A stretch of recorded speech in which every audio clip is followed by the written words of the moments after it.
Hello everyone, my name is Nick Infernus and welcome back to another video. So, San Diego Comic-Con just rolled around and I already went over the Transformers reveals that went on that day, but given that I was on vacation, I wasn't able to fully touch upon the other big announcement from the franchise that I've covered on this channel for the most part.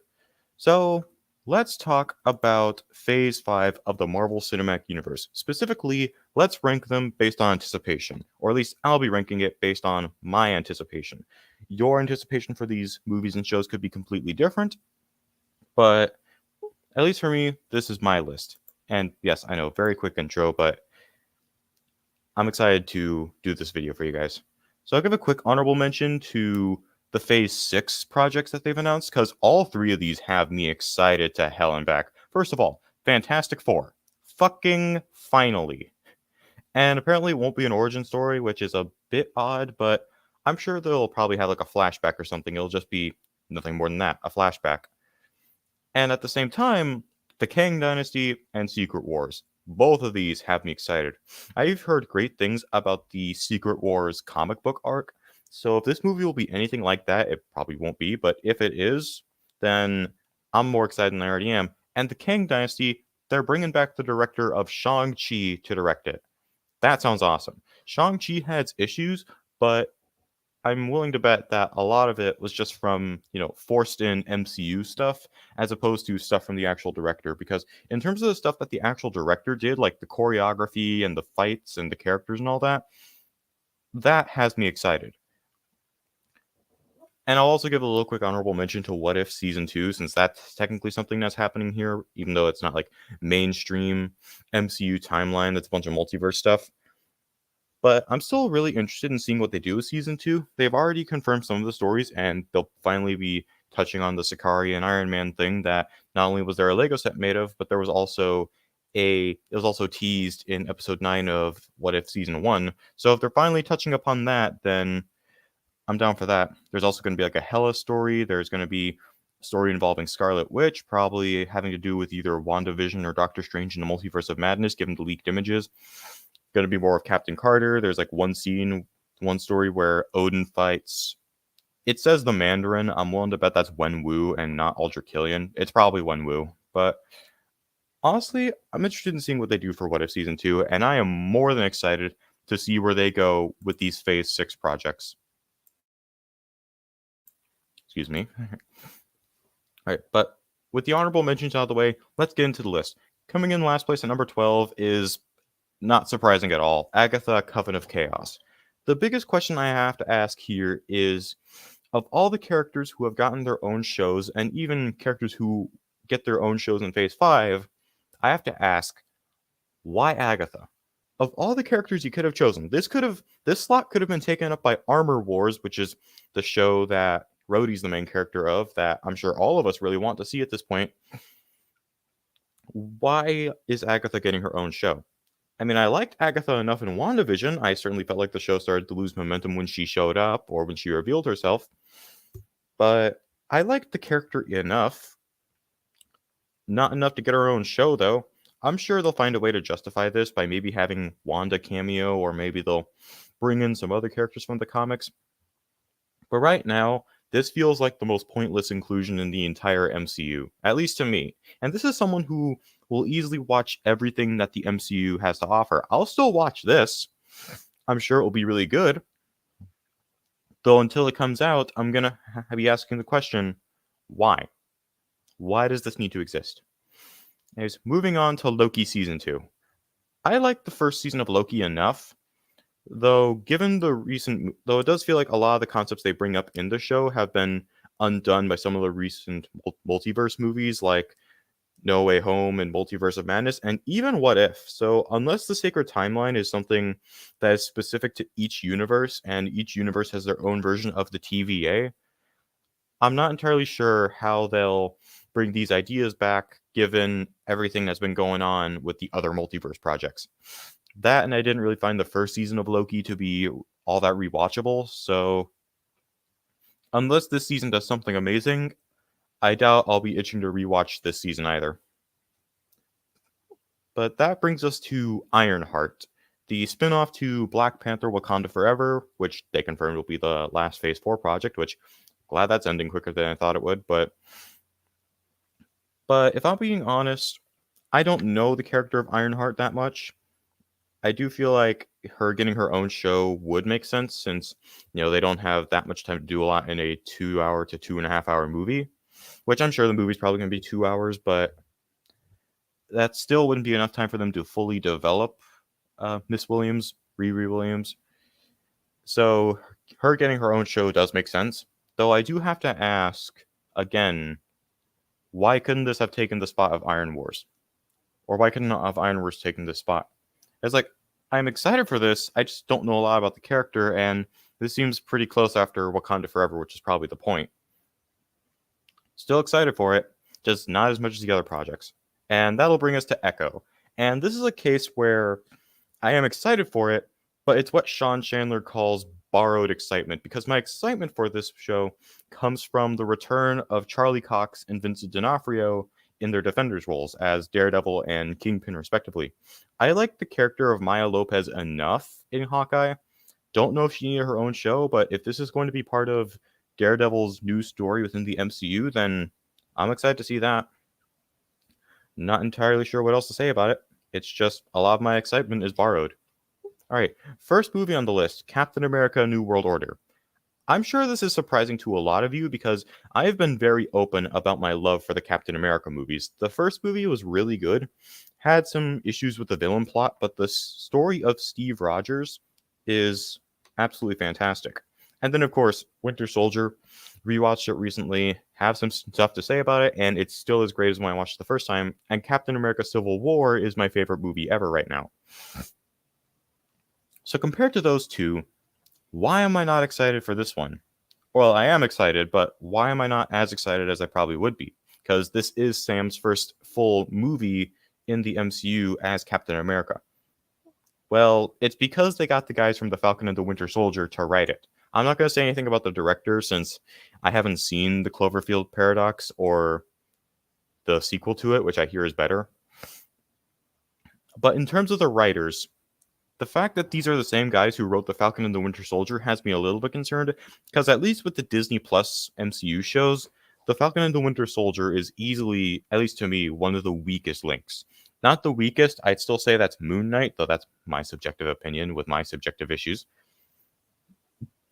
But if they're getting the same guys, then I doubt this will be anywhere as good as the previous Captain America movies. Still excited, but I feel like my excitement isn't as high as it would be if it wasn't for the fact that, those guys are writing it.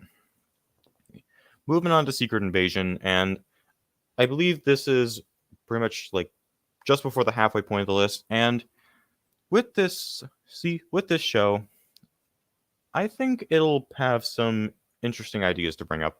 Of course, this is a show involving the Skrulls' invasion of Earth, which, unless they, went rogue against Talos and Soren, I don't exactly see how they're going to portray the Skrulls as the bad guys, since they've made it pretty clear that the MCU version of the Skrulls were not the bad guys in Captain Marvel.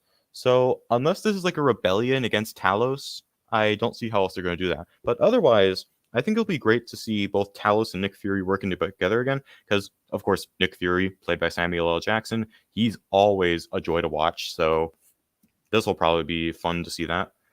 At the same time, I haven't brought it up in the previous shows, but they're all 6 episodes long.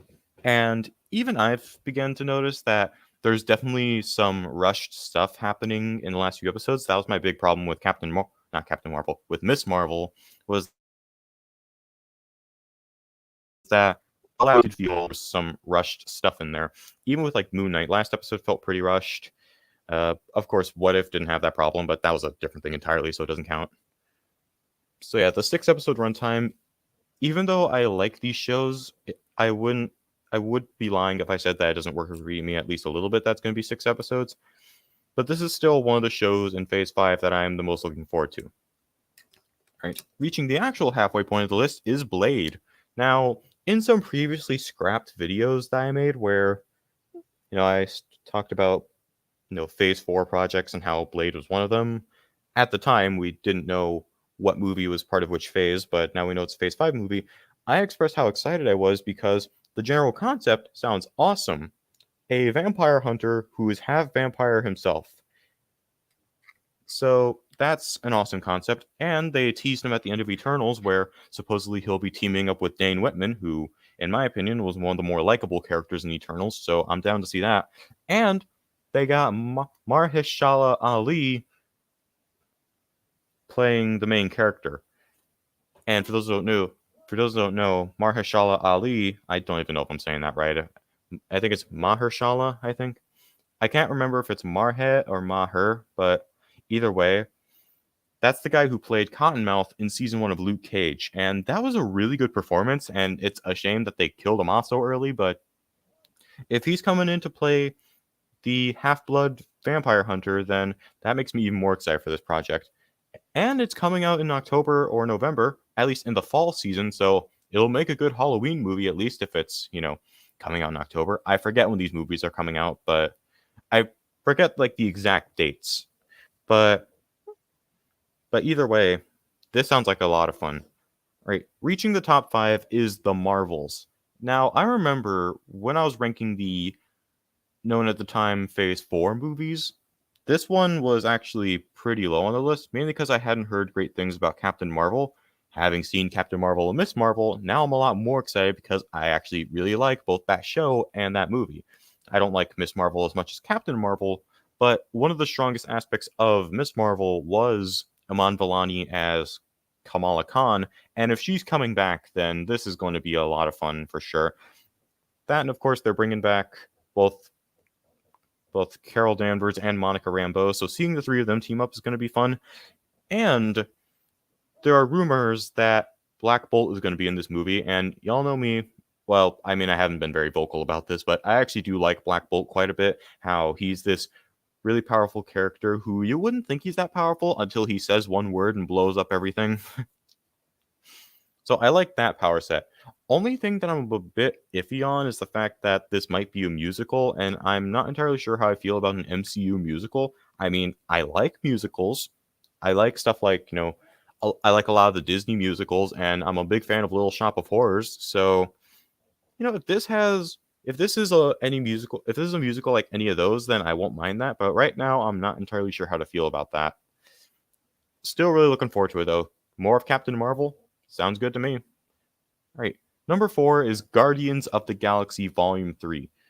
Now, I remember when discussing the Phase 4 projects that I was a little bit, on the note. I was a little bit iffy on whether or not I would really be looking forward to this movie all that much, considering that I wasn't a big fan of Guardians of the Galaxy Volume 2.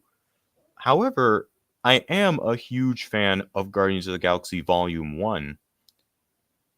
And James Gunn said this will be the most mature of the Guardians of the Galaxy movies, and I like a mature movie that's emotional. So if this movie can entertain me and be mature and dark and potentially make me cry at the same time, then yeah, I'm excited as hell.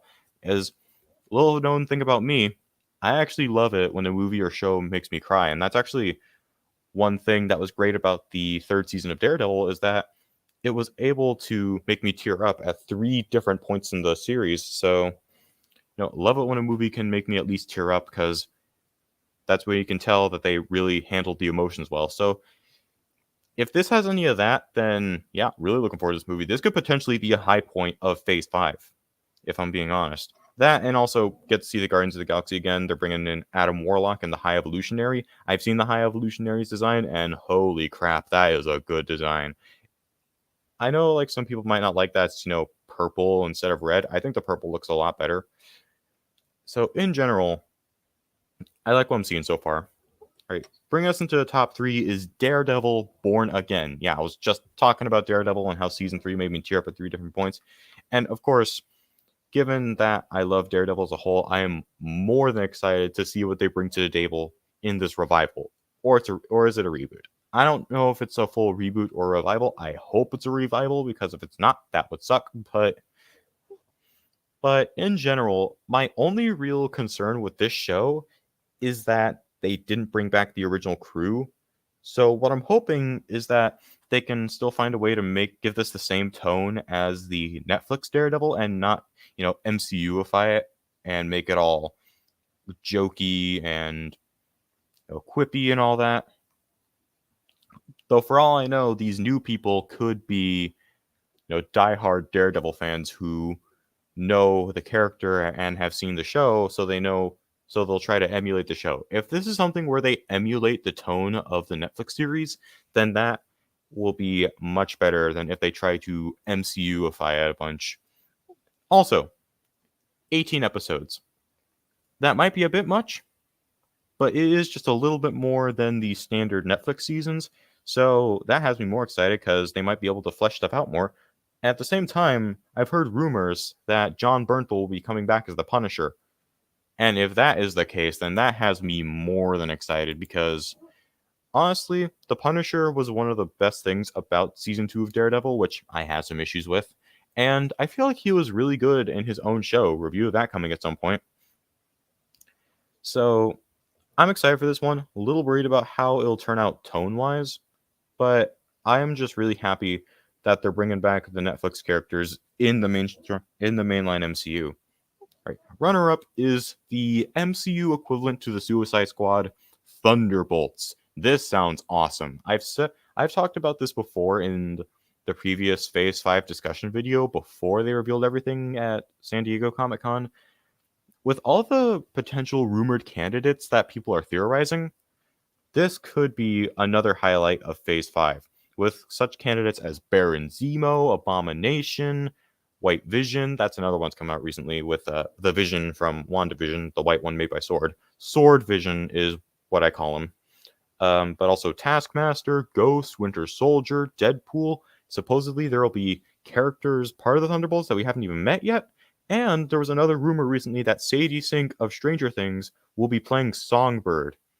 So, of course, really excited for that. Really excited for this project in general. The moment I heard the concept of Thunderbolts, I fell in love with the idea, and I cannot wait to see what they bring to the table. But of course, first place has to go to Ant-Man the Wasp Quantumania. Y'all know me. I love the first Ant-Man. Ant-Man the Wasp was good enough. It was pretty entertaining. It just wasn't as enjoyable as the first one. It was a relatively small scale in terms of as far as MCU films go. They're not swinging for the fences. They're not trying to be these big events. They're just small scale entertainment. This is different this time. An Ant-Man movie that's a big event.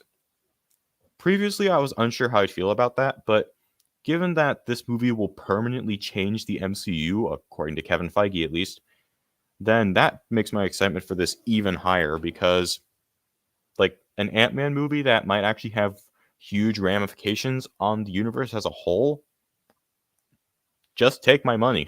Like, can we pre-order tickets? Because if we can, then by all means, I mean, I know you can pre-order tickets, but it's like, is it possible to pre-order them this early? I know this is coming out in February, but this is still something that I will absolutely put money down to go see. I mean, I'll put money down to see anything from the MCU, but this is still the project that I'm the most excited for in this entire phase, mainly because look at that in the background. Jonathan Majors reprising his role from Loki as a variant of Kang the Conqueror, and since he's going to be like the MCU's Kang the Conqueror, he was really good in Loki season 1 as He Who Remains, this very flamboyant and, enjoyable villain who is just very laid back, but also was willing to give warnings like, hey, my variants might not be as good.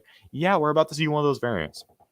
So, in general, even though I am pretty excited for the other movies and shows in this phase, this is easily the movie that I am looking forward to the most. Also, before I finish off, Cassie Lang joining the crew. Yes, please. Give us a trio of Ant-Men. Well, or of shrinking people. I don't know. But yeah, anyways, guys, that's pretty much it for this video. Hope you guys enjoyed. It's certainly something that took me a while to figure out because I had to think of what movie show goes where in the ranking. What am I more anticipated for than anything else? I knew what my bottom 1 and top 3 were. It was just placing everything else. That was a bit challenging. But anyways, guys, I Hope you enjoyed. If you did, you know what to do. Not going to bore you with all the generic stuff. See you guys in the next video. Take